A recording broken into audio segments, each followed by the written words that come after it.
If you like what you see, please like and share the video, and subscribe to the channel, turning on all notifications. If you would like to support this channel in any way, please do so through Buy Me a Coffee. The link is in the description. You can also like and follow us on Facebook. The link for that is also in the description.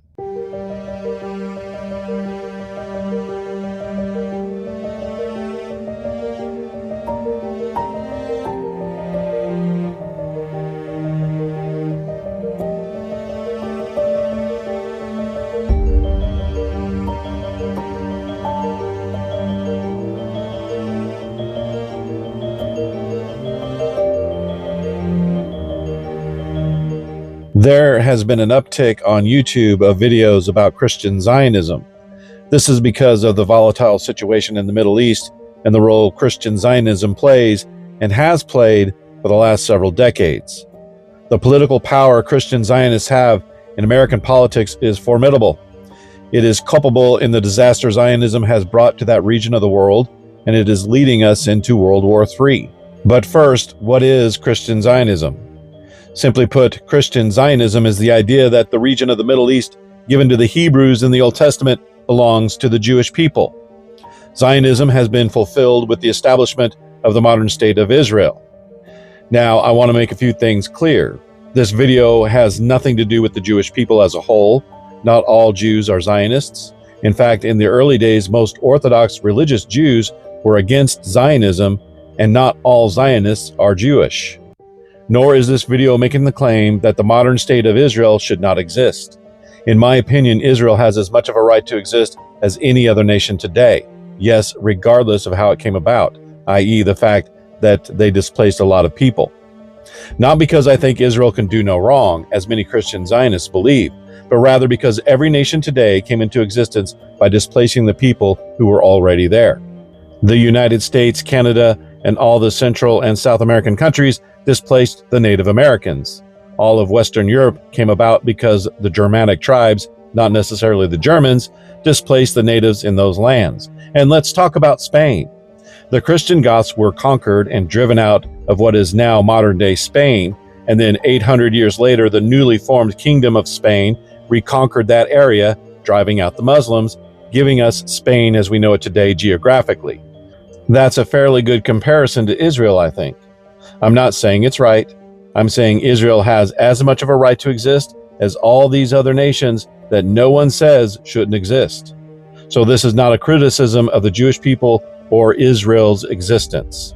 This is a criticism of Christian Zionism and the bad theology and eschatology behind it. That's it.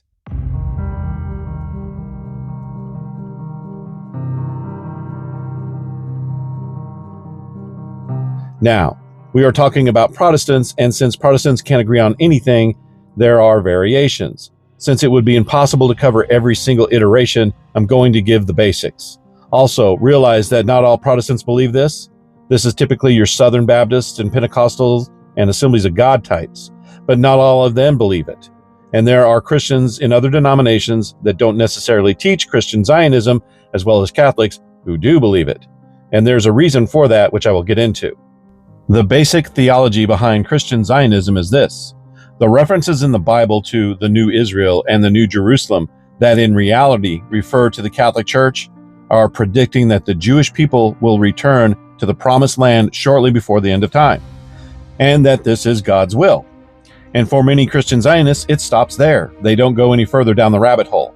But if they did, they would see that the rebuilding of the temple and a return to animal sacrifice is also in God's will, when it is in fact blasphemy and sacrilege. Christ is the final sacrifice, period.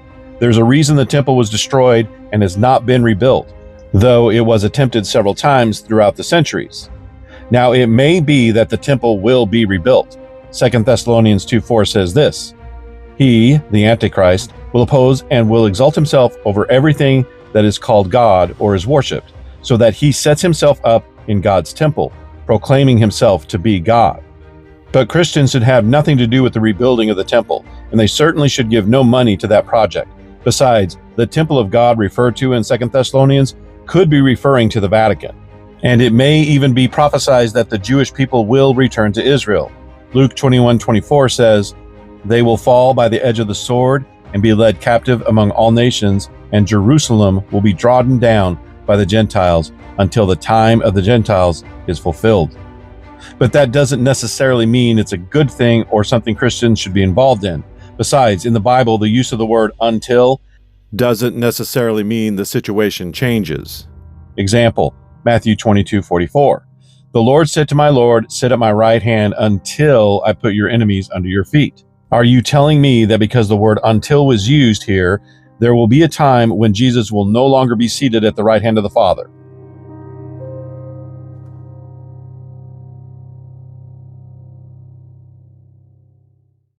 Going further, we see that Christian Zionism says that the Jewish people not only have a right to the modern state of Israel, but they also have a right to biblical Israel, which is much bigger.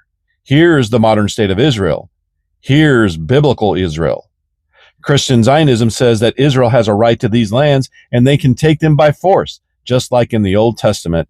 That's why Christian Zionists have no problem with anything Israel does. They literally can do no wrong when it comes to this region in their eyes. And it's America's job to protect Israel at all costs because it's biblical. They believe this is all necessary to bring about the Antichrist and the eventual second coming of Jesus. Of course, the Antichrist will bring about the Great Tribulation, which they believe they will be spared from through a pre-tribulation rapture. The pre-tribulation rapture is unbiblical. It's nowhere in the Bible or tradition. It was concocted in the late 19th century. I have 2 videos refuting the pre-tribulation rapture that I will link to in the description. But do these people have the right to these lands? This is where things get a little bit sticky. There are certain things that you can't talk about on social media without getting into trouble, and I'm about to dip my toe into those shark-infested waters because I think it's necessary to understand the scope of the problem. But I'll try to be careful and not bleed. Have you ever noticed that most Jewish people look awfully European? Well, that's because they are. For the most part, their ancestry is from what is today Russia, Poland, and Germany, but mainly Russia. That's why before the mustache man came along, the person they hated most was the Tsar, because many of them were kicked out of Russia. So many of them today don't have an ancestral tie to that part of the Middle East. Now, many will say that when they were dispersed from Judea, many of them settled in modern-day Russia and intermarried with the locals over the centuries, and that's why they look European. However, there is a theory that prior to the establishment of the State of Israel was believed by some academics, including Jewish ones, that today is called a ludicrous conspiracy theory, which says that the majority of those people are descended from people indigenous to Russia who converted to the religion. But let's say that that's not true, and they are descendants of dispersed Jewish people. At what point can they no longer be considered a part of those Middle Eastern people ethnically? Eventually, everyone can trace their ancestry to everyone who was alive at a certain point if we go back far enough. A study was done that says that if you have any European ancestry in you at all, you are related to everyone who lived in Europe 1,000 years ago. I did a family tree on Ancestry.com several years ago, and I was able to trace my lineage to King Herod. Now, I don't know if that was accurate or not, but let's say that it was. Would anyone say that I have a right to live in that region of the world? No, I am 2,000 years removed. Well, so are they. People might say it's a religion, not an ethnicity, and Israel is the home of that religion, just like Vatican City is the home of Catholicism. Well, if that's true, then why are there atheists who identify as Jewish? In fact, the Zionist movement was originally a non-religious Jewish movement. The majority of religious Jews believed they had to wait for the Messiah to get their own country. The atheists didn't believe in the Messiah and saw no reason to wait. And the modern state of Israel doesn't claim to be the center of Judaism, the religion. It claims to be a Jewish state, but there is no official state religion. Look, the Hebrew people, some of which later were called Jews, were given that land and the Old Testament religion to receive the Messiah. The whole purpose of the Old Testament was to make way for the Messiah, and they were supposed to receive him, but they rejected him, so they were kicked out of that land by God through the Romans. Religiously speaking, they have no right to that land. So no, Senator Cruz, a Christian is not obligated to support the modern state of Israel on religious grounds. Modern Judaism is not the continuation of the Old Testament religion. Catholicism is. That's why the Catholic Church is the new Israel and the new Jerusalem. But the Jews will convert one day, and when they do, things will get a lot better. Zionism could not exist without Christian Zionism because of the immense voting power Christian Zionism has in America. But how did that happen? Well, the Scofield Bible came out in the early 20th century. This Bible gave explanations in the footnotes of various passages, and these explanations promoted the dispensationalist heresy and Zionism. But even up to the 1950s, this particular brand of Christianity was a small minority of Christians in America. So how did they become the dominant religious group in America? Well, and this is my opinion, they were the only ones allowed to be on television. Because of the strong Jewish influence in Hollywood and the rest of the media, the only Christian television shows allowed to flourish through the 70s, 80s, and 90s and beyond were the ones who were pro-Israel. The PTL Club, the 700 Club, Oral Roberts, Jerry Falwell, Benny Hinn, John Hagee, etc. Eventually, this became the default Christian belief in America. So much so that even members of churches that did not teach Christian Zionism, like Catholics, Lutherans, and Presbyterians, adopted the Christian Zionist position, myself included. But here's what I discovered. The secular modern state of Israel has nothing to do with the biblical kingdoms of Israel and Judea. The biblical kingdoms of Israel and Judea were theocratic. Their government was tied to their religion. The modern state of Israel has no official religion. So it is therefore not the fulfillment of biblical prophecy, at least not in the sense that Christian Zionists believe. The references to the New Israel and New Jerusalem in the Bible are references to the Catholic Church, not the modern state of Israel.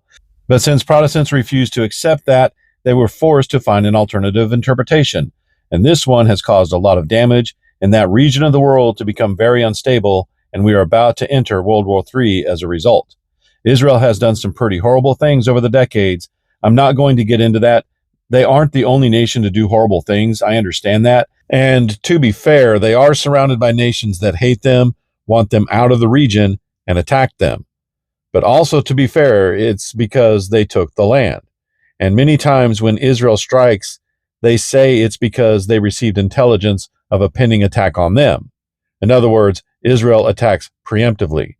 So it's this huge mess that is being fueled by America because of the political clout of Christian Zionists. And because of the political clout of Christian Zionism, they are the only nation who can do no wrong in the eyes of the American government. And by the way, that is both with Democrats and Republicans. Ron DeSantis made it illegal to boycott Israel in Florida. Kristi Noem signed a bill defining anti-Semitism, which can be interpreted as criticism of Israel. If you are not a Zionist, you have no representation in this government. Trump has made public statements that the Palestinians in Gaza need to find another place to live because he wants to develop that area into resorts. But you need to know that Christian Zionism is not authentic Christianity. It's a heresy, a Johnny-come-lately. Nobody believed this until around 200 years ago, including Protestants. Look, I don't blame Jewish people for wanting their own country that puts their interests first. I don't care that it's in that region of the world or how it was accomplished. Again, that's how it's always done. Or even that they want to expand their territory. And I'm glad they're allies with the United States. It makes sense geopolitically. It is in the best interest of the United States to have Israel as an ally. My concern is the fact that this country gets a pass because the U.S. lets them do whatever they want. You can't blame the indigenous people in that region for being upset with them. Of course, Israel has the right to defend itself. The October 7th attack killed approximately 1,200 people. A response was warranted, but that doesn't give them the right to commit war crimes. 50,000 Palestinians have been killed, the vast majority of whom were non-combatants. That's excessive, and the U.S. would not allow that from any other country. But because of this Christian Zionist attitude, not only does the U.S. look the other way, but makes excuses for it, like they have for decades. It promotes an Israel-first policy and allows Israel to dictate American policy in the Middle East. And it's all about to blow up as a result. Until my next video, God bless.